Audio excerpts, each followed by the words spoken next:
સુરત શહેરના પોશ ગણાતા પાલે પોઈન્ટ વિસ્તારમાં આજે એક મોટી દુર્ઘટના બનતા રહી ગઈ હતી. અહીં આવેલી જાણીતી એક્સપેરિમેન્ટલ સ્કૂલની બહાર જ વિદ્યાર્થીઓને ઉતાર્યા બાદ એક સ્કૂલ વાનમાં અચાનક ભીષણ આગ ફાટી નીકળી હતી.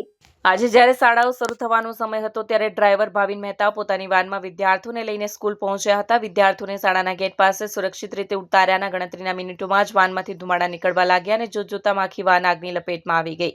શાળાની બહાર જ વાન ભડભડ સળગવા લાગતા અને વાહન ચાલકો, વાલીઓ અને રાહદારીઓમાં નાસભાગ મચી. આસપાસ ઉભેલી અન્ય સ્કૂલ વાહન ચાલકોને પણ ડરના માર્યા પોતાના વાહનો ત્યાંથી હટાવવાની દોડધામ કરી મૂકી.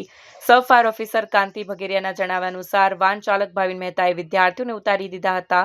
વાનમાં કોઈ તકનીકી ખામી જણાતા ડ્રાઈવર નજીકમાં જ ગેરેજમાં સામાન લેવા માટે ગયો હતો. દરમિયાન અચાનક વાનમાં આગ ફાટી નીકળી હતી.